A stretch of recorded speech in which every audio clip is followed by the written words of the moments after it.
the tree and buildings and all that stuff.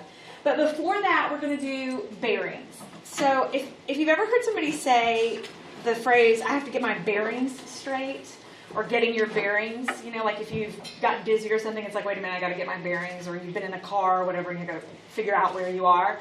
That word bearings comes from really ships, but ships and airplanes and things like that, it's the way they navigate. And it's different from what we normally do when we're talking about trigonometry.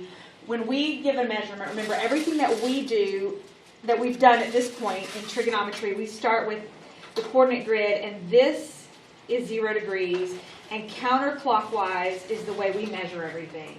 So this would be 45 right here, and straight up is 90. Well, when you talk bearings, that's not the way that they do it. So when they give a degree measure, they're not talking about from standard 0 position like what we've been doing thus far, and what we'll do for the remainder of trigonometry.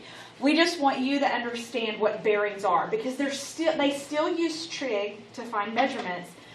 They're just calculating from a different place. And there's 2 different ways that bearings are used, and it just depends on who's doing it, what map they're using, what system they're using. And I'm sure if certain shipping companies use one standard method and other shipping companies may use the other one, and everybody knows which one it is.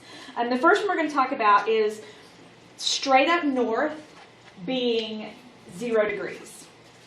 And then everything from north measuring clockwise as opposed to counterclockwise. So you can see that first measure here, that's a 32 degree angle.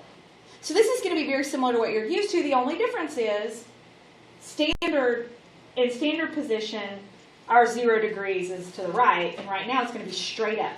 And we're going clockwise instead of counterclockwise. So, well, let's look at it. We're going to do 2 different problems.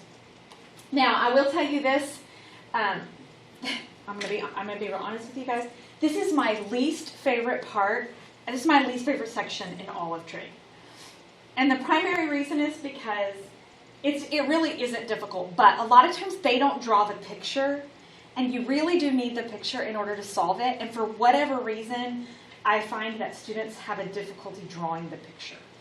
And if you can't draw the picture, you can't solve the problem. And so just try to really focus in and see if, hopefully you won't find it challenging. It really isn't, but I don't know why, for whatever reason, this seems to be hard for people. But so this says radar stations A and B are on an east-west line 8.6 kilometers apart. So I'm going to draw A and B on an east-west line. That would be a horizontal line 8.6 kilometers apart.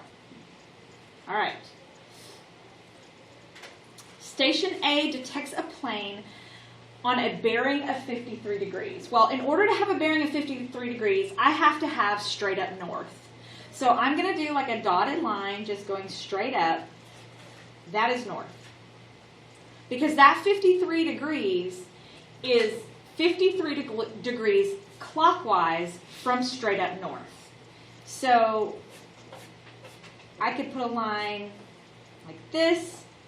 This angle measure is 53 degrees. And so that's my airplane. We'll call it point C. All right, and then station B simultaneously detects the same plane on a bearing of 323 degrees. I also have to measure that from straight north. So I'm going to do another dotted line that represents straight north.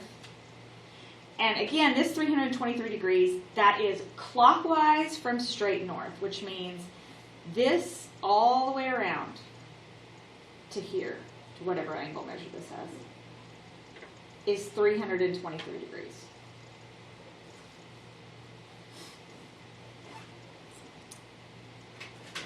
Now, this measure, well, let me just keep going.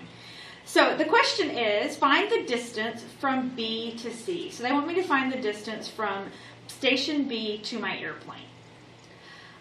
Okay, well, I have this angle measure of 53 degrees.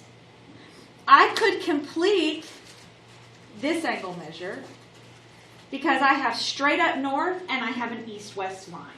And if you have a straight north and an east-west line, you have perpendicular lines, or you have a right angle right here. Which means if this measure is 53, this has to be 37. Now, I am looking for this measure from B to C, which is actually little a, side A, because it's across from angle A. So if I'm looking for little a, and I know 8.6,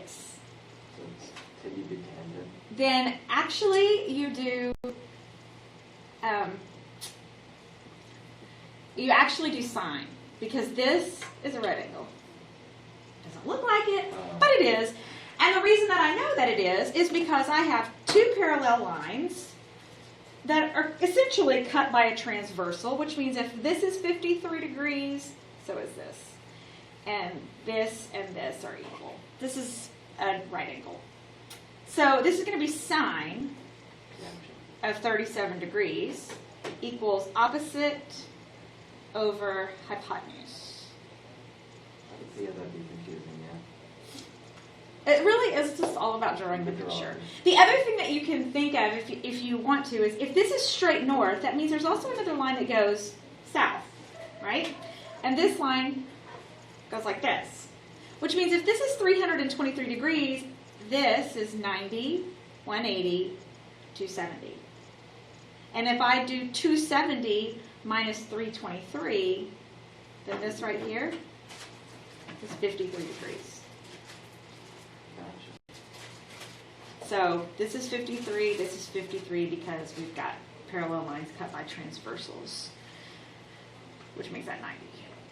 So now I'm going to put this in my calculator just like the other day when we were doing these. I told you it's easiest if you'll do the algebra first. So I'm going to clear the 8.6. And then you can put 8.6 sine 37 in the calculator. So make sure you're in degrees.